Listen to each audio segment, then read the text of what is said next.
മുഖ്യമന്ത്രി പിണറായി വിജയൻ മൂന്നാം ഊഴത്തിലേക്ക്.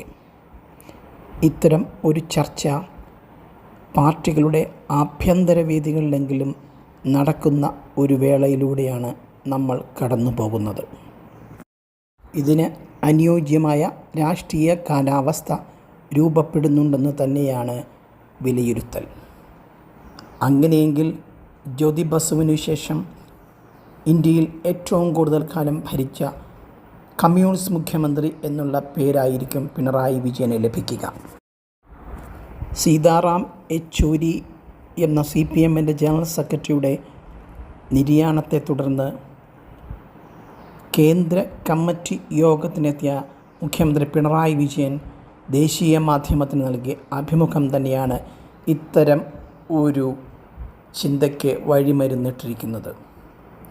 പ്രസ്തുത അഭിമുഖത്തിൽ മുഖ്യമന്ത്രി എന്ന നിലയിലും പാർട്ടി നേതാവെന്ന നിലയിലും പിണറായി വിജയൻ നടത്തിയ പരാമർശങ്ങൾ, സീതാറാം യെച്ചൂരിയുടെ അകാല വിയോഗത്തിന് ശേഷം പാർട്ടിയുടെ കൈപ്പിടി ഏക മുഖ്യമന്ത്രി പിണറായി വിജയനിലേക്ക് എത്തുന്നു എന്നുള്ളതിൻ്റെ സൂചനകളാണ് ഇതെല്ലാം. താൽക്കാലിക കോർഡിനേറ്റർ ചുമതല പ്രകാശ് കാരാട്ടിനാണ് നൽകിയിരിക്കുന്നത്. അത് പിണറായി വിജയൻ്റെ ഏറ്റവും അടുത്ത പാർട്ടി സഖാവാണെന്നുള്ള കാര്യം പൊതുവെ പ്രസിദ്ധമാണ്. മധുരയിൽ നടക്കുന്ന പാർട്ടി സമ്മേളനം വരെ കാരാട്ട് തന്നെ തുടരാനാണ് എല്ലാ സാധ്യതയും. മലയാളി വേരുകളുള്ള പ്രകാശ് കാരാട്ട് ജനറൽ സെക്രട്ടറി ആയ ശേഷം വീണ്ടും നേതൃപദത്തിലേക്ക് തിരിച്ചെത്തിയിരിക്കുകയാണ്. ഇത് കേരള ഘടകത്തിന്, പ്രത്യേകിച്ച് പിണറായി പക്ഷത്തിന് വളരെ അനുകൂലമായ ഘടകമാണ്. നടക്കുന്ന പാർട്ടി കോൺഗ്രസിന് വേണ്ട തയ്യാറെടുപ്പുകൾ നടത്തേണ്ടതും പ്രകാശ് കാരാട്ടാണ്. തീർച്ചയായും കാരാട്ട് പുതിയ നിയോഗവും അതിനുശേഷം മുഖ്യമന്ത്രി പിണറായി വിജയൻ്റെ ദേശീയ മാധ്യമത്തിനുള്ള അഭിമുഖവും നൽകുന്നത് പാർട്ടിയിലെ അദ്ദേഹത്തിൻ്റെ അനിഷേധ്യ സ്വഭാവമാണ്. അത് അരക്കിട്ടുറപ്പിക്കുകയാണ് ഒരിക്കൽ കൂടെ ചെയ്തിരിക്കുന്നത്. മുഖ്യമന്ത്രിയുടെ ഏറ്റവും അടുത്ത ആളായി അറിയപ്പെട്ടിരുന്ന PV അൻവർ ഉയർത്തിവിട്ട വിവാദത്തിനിടെയാണ് ഇതെല്ലാം നമ്മൾ ശ്രദ്ധിക്കേണ്ടതാണ്. പിണറായി വിജയൻ ന്യൂഡൽഹിയിൽ നടത്തിയ അഭിമുഖത്തെ മുസ്ലിം വിരുദ്ധമെന്ന് ആക്ഷേപിച്ച് രംഗത്ത് വന്നതും PV അൻവറാണെന്നുള്ളത് പ്രത്യേകം ശ്രദ്ധേയമാണ്.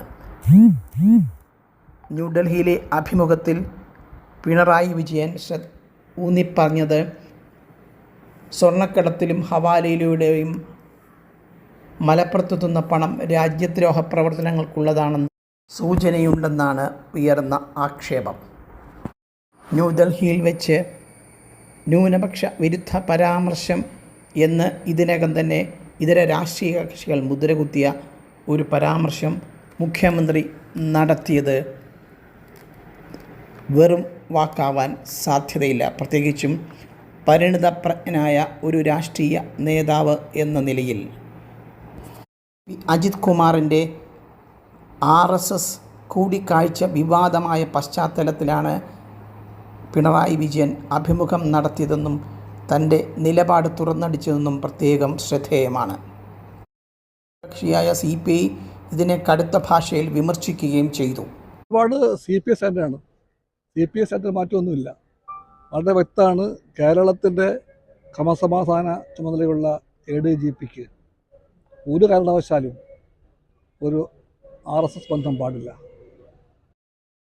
ADGPയുടെ മാറ്റത്തിനായി CPI മുറവിളി കൂട്ടുമ്പോഴാണ് മലപ്പുറം ജില്ലയെക്കുറിച്ചുള്ള പുതിയ പരാമർശം മുഖ്യമന്ത്രിയുടെ ഭാഗത്തു നിന്നുണ്ടായത്. RSS ഭൂരിപക്ഷ വർഗീയതയുടെ മുഖമാകുമ്പോൾ മലപ്പുറത്തെ ന്യൂനപക്ഷ വർഗീയതയിലും അനുബന്ധ പ്രവർത്തനങ്ങളിലോടും തങ്ങൾക്ക് യോജിപ്പില്ലെന്ന് ചൂണ്ടിക്കാണിക്കുന്നതിനു വേണ്ടിയാണ് ഈ പരാമർശം നടത്തിയതെന്ന് ഇതിനകം തന്നെ വാദം ഉയർന്നിട്ടുണ്ട്. ന്യൂനപക്ഷ പ്രീണനമല്ല, മറിച്ച് ഭരണഘടന നൽകുന്ന സംരക്ഷണം ഉറപ്പാക്കലാണ് CPMൻ്റെ ലക്ഷ്യമെന്ന സംസ്ഥാന സെക്രട്ടേറിയറ്റ് അടുത്തയിടെ നടത്തിയ പരാമർശവും ഇവിടെ ശ്രദ്ധേയമാണ്.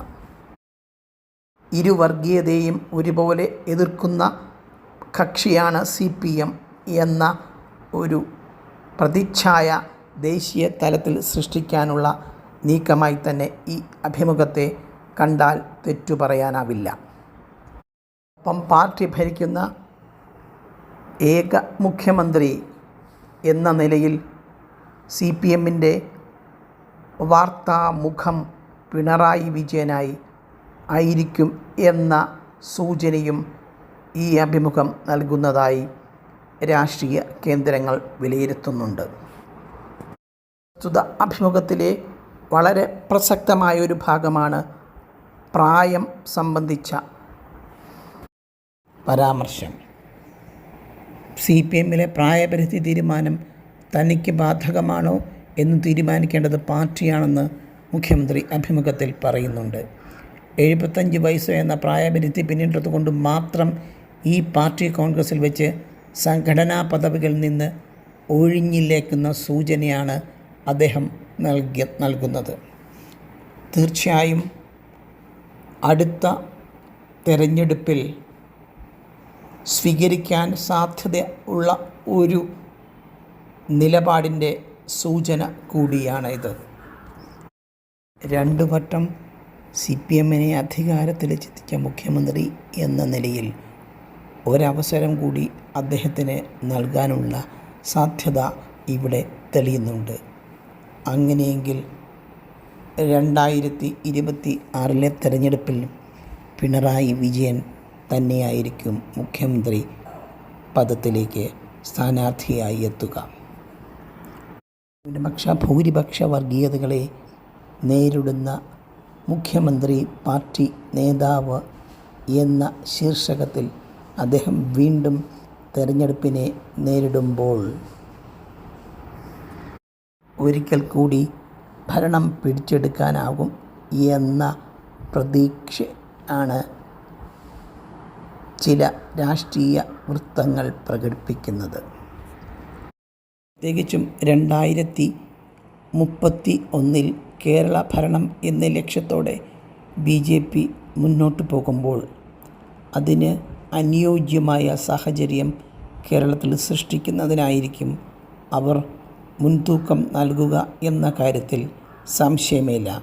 തൃശ്ശൂരിലെ BJPയുടെ അപ്രതീക്ഷിത വിജയവും തുടർന്നുള്ള RSS കൂടിക്കാഴ്ച വിവാദവും എല്ലാം BJP കേന്ദ്രങ്ങളിൽ കൂടുതൽ പ്രതീക്ഷ വളർത്തിയിട്ടുണ്ട് എന്നുള്ള കാര്യം തർക്കമില്ല. അതിന് തുടർച്ച നൽകുന്ന ഒരു സാഹചര്യം നിലനിൽക്കണമെന്ന് തന്നെയായിരിക്കും BJPയുടെ ദേശീയ നേതൃത്വം ആലോചിക്കുന്നത്, നടപടിയെടുക്കുന്നത്. കോൺഗ്രസിനെ എങ്ങനെയും അധികാരത്തിന് പുറത്തു നിൽക്കുക എന്ന ഏക ലക്ഷ്യത്തിലേക്ക് BJP മാറുമ്പോൾ എന്തും സംഭവിക്കാം.